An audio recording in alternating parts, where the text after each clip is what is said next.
Hey guys, welcome back to my channel and Happy New Year.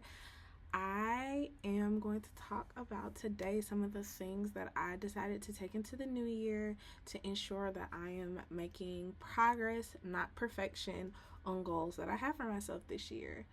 But before we get started, make sure you subscribe to my channel, like this video, and ring the bell so that you don't miss anything.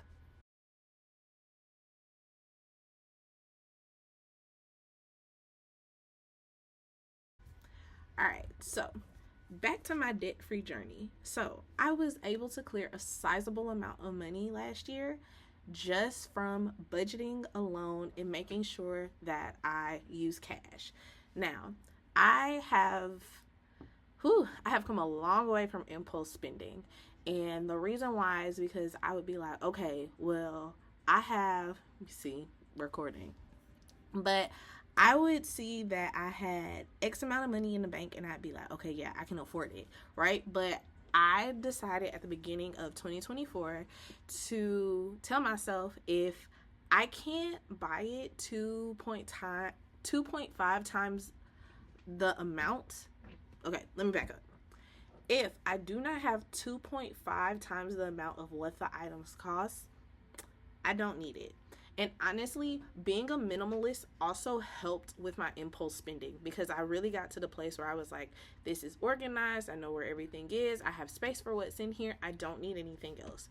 And so I think I really got a rush from like swiping my card and just being like, oh yeah, I have this. But as my friends know, like I am the return queen. If there's not a space for it, if I end up being like, oh yeah, I did not need it, like it goes back. And so what helped me was with that was also realizing like I don't need it in the first place. So a couple of things that I did get a junk email. So all of my rewards, all of like certain points that I get, they all go to one email that I do not have on my phone. The key is that it is not on my phone. I don't see the notifications. I don't log into it often, but I do know that if I go into that email, I can find the receipt for something. So if it's important things that I might buy product for. So for instance, like when we redid all of our closets at home, like I need those receipts. And so yes, the receipt went to that email, but I made sure to star it knowing like, okay, I'm going in this email looking for this specific thing. And everything that is starred is stuff that I need to find later, right? But I do download, let's say you get like an e-receipt, I do download those receipts and keep them in a maintenance folder on Google Drive for me, just so that I can stay organized and know like this was the order number, things like that. And because I'm type A, I do have a spreadsheet for order number, what was purchased like the first time, because then I can say like, oh yeah, this was this order number, make it work, right? So there's that. I will say though, like for things like home maintenance, I have a household email that I use for that, and that's shared between me and my husband. And so that is where like all of our maintenance, repairs, important documents go. So just a tip for my people who are like, but wait, I share responsibility with somebody. Like that's what we do. I keep all the rewards, all of that in a separate email versus like what's really important, because I want to be able to find those things very quickly. Okay. So what I also decided to do at the beginning of 2025 was to decrease my credit cards. And I know people will tell you like, don't close credit cards, don't close credit cards. I am not of the person to say like, keep a credit card open just because, right? Now, I still have my oldest independent like credit card. So my first credit card was Discover. Me and Discover go together real bad. That's the first one I got in college. I'm gonna stick beside her. Like I'm gonna keep it. Like I might spend like food on it every once in a while, but I keep that card around. Discover not getting rid of me, right? So I closed cards that were more so in between. So if for me, if it was a card that I had opened like 3 to 4 years ago and I didn't really use, or I didn't have like a long-standing relationship with the company, like the card use was sporadic, I bought it, or if it was a store card, so like I've closed my Ulta card, I've closed an Old Navy card, what else? I've closed a Sephora credit card, like stores like that, I was just like, it's not worth it to me, because then I'm spending eons and eons of money trying to get certain rewards, and honestly, when you do the math, like it's not worth it. And so biggest my biggest credit cards are American Express, Discover, and then because I am also an Army veteran's child, I have access to USAA, and so I have a USAA visa as well. Just because like there are some things that you can and cannot get as a dependent, so I wanted to make sure that I was getting all the bang for my buck, right? So those are my top 3 credit cards, and what I did with those is that I also looked at like, okay, when's the last time I got a credit increase, but also like what is my APR looking like. So I used Ramit's I Will Teach You to Be Rich book on calling the credit card company and telling them like, hey, I've been a customer for over 5 years. I've always been in good standing, never had a late payment. My balance is currently this, and I was looking to lower my APR. And most of the times the conversation went well. There were some that were like, yeah, no, we don't lower APR, but they ended up raising my credit limit, which made my debt to income ratio lower. And so, there's ways to finagle it, things like that. With Amex, I did something that I don't think people would really want to do, and I downgraded cards. So, Amex has a plethora of cards, and they are seen as the creme de la creme, right? For me, I realized what I was paying in annual fees was not worth what I was using the card for. So I, at one point, had the Amex Platinum, and I thought I was going to be Miss Travel. So I was like, yes, I can get global entry for free. I can get TSA PreCheck for free. I can get all these things. I can get into the Priority Pass Lounge. I can get into the Amex Lounge. All of that. Y'all, I don't even like going in the lounge. I don't. One, I'm a Delta girl through and through, and the amount of times that I get to the airport to go to the lounge is very slim, because I like to eat at the airport. I don't know why, but I like to eat regular food at the airport. And so I have restaurants that I'd be like, oh, I'm going to go to that terminal and go to this restaurant. That's just me. That is how I travel, yada, yada. For global entry, when I changed my name, when I got married, I just upgraded all my stuff. So I was like, I talked to the TSA people, and I was like, hey, can I do TSA and global? And they were like, yeah, you just got to pay this fee. I paid the fee, and I paid it cash. So I was like, okay, like, my savings account can cover that, like, if I forget about the charge. And then for Clear, I have used Clear for a conference before, and so I was just like, well, $199 is not bad for 5 years or 7 years, however long it is. And so I had already paid for those things, and I mean, the only one that I now get credit for, because I downgraded my Amex Platinum, was Clear. But at the end of the day, like, I can also pay that. Just swipe my debit card and call it a day. And I know people be like, but why? You want the points. You want the points. But that's not the point. The point is for me to not be in debt. And so I had already paid it. And so I was like, I'm not going to keep the Amex Platinum, truly, because I don't travel enough for that to matter to me. And plus, when I do travel, I'm traveling with my husband, and we driving.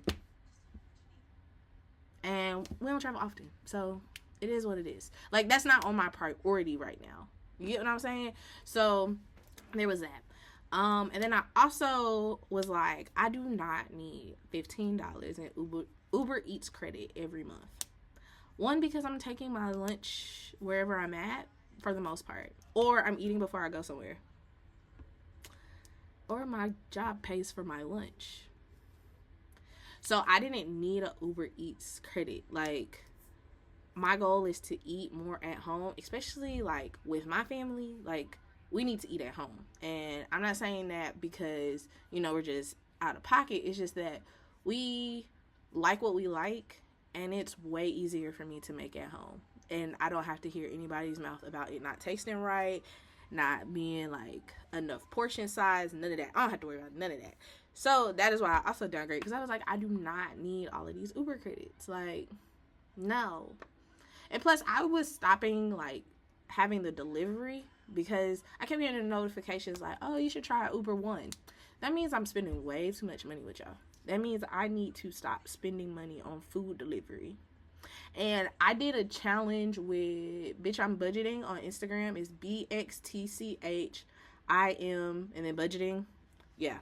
And one of the challenges one month included not getting food delivered. So that means you couldn't use DoorDash, you couldn't use Grubhub, you couldn't use Uber Eats. And once I did that, I was kind of like, I'm tired of paying delivery fees, because a $20 meal now has gone to $45.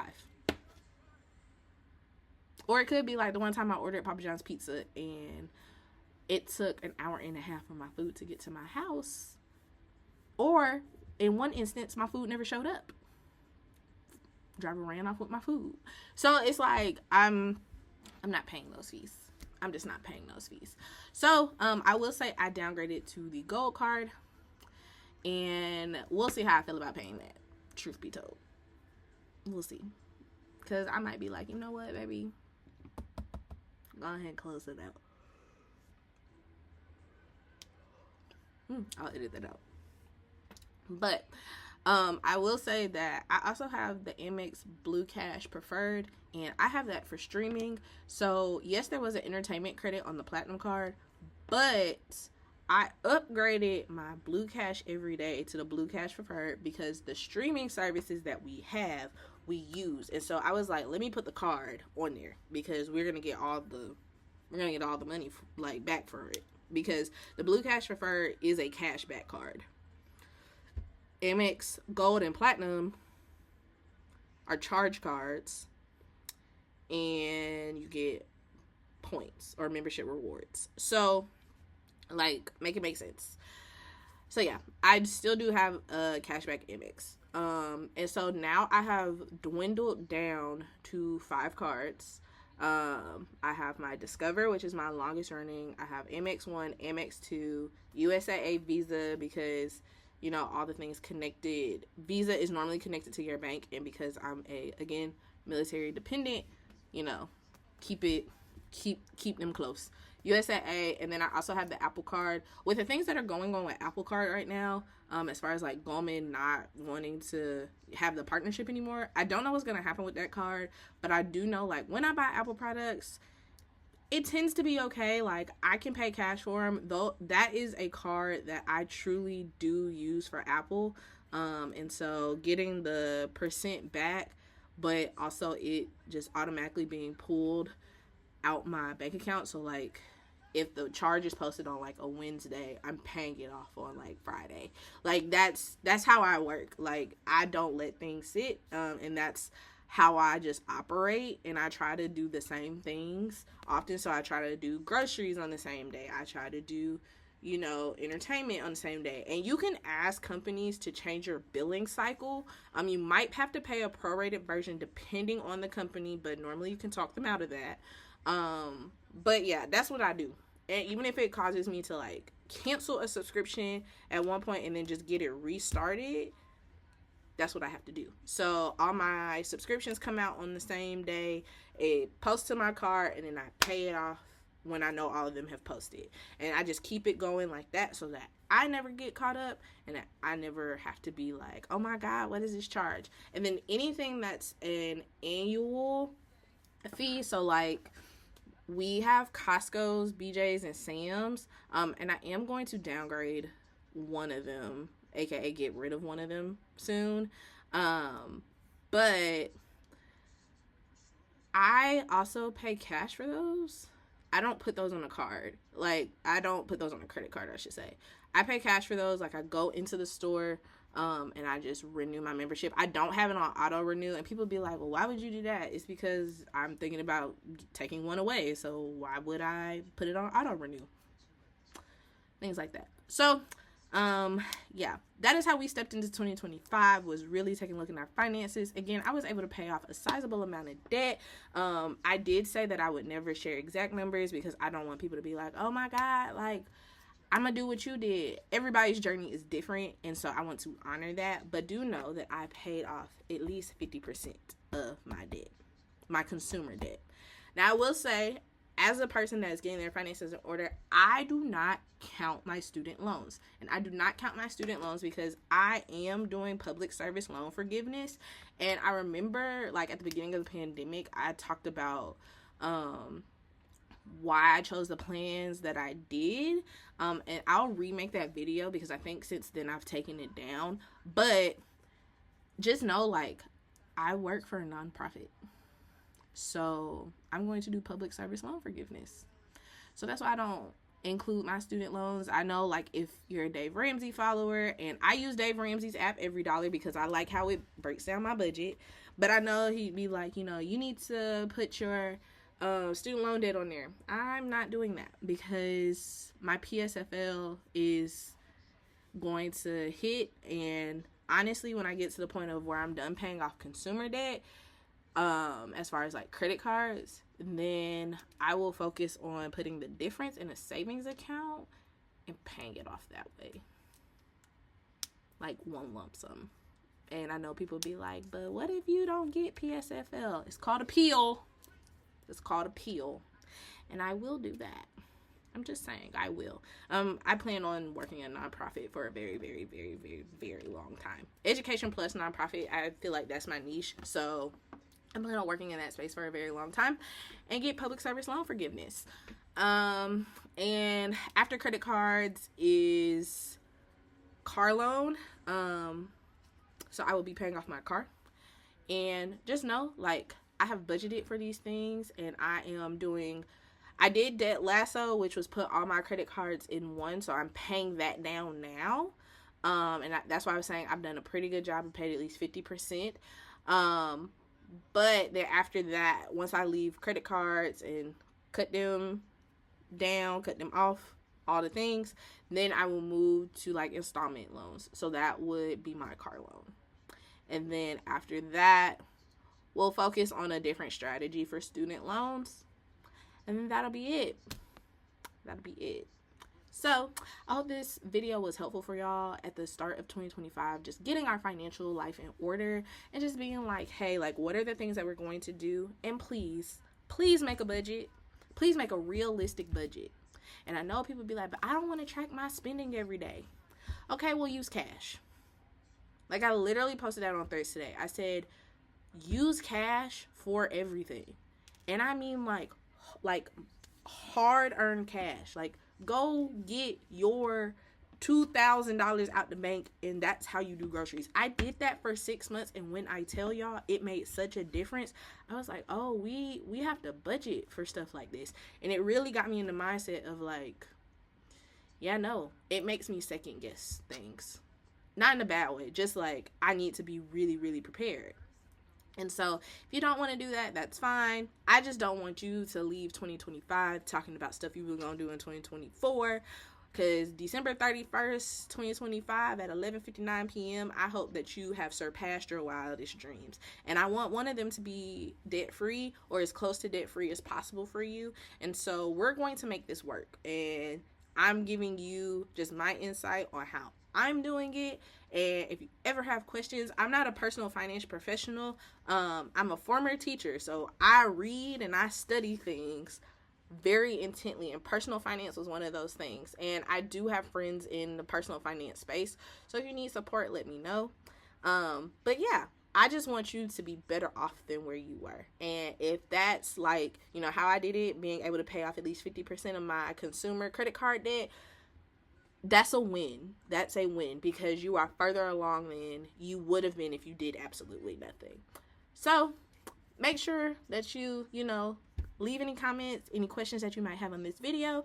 I will talk to y'all later.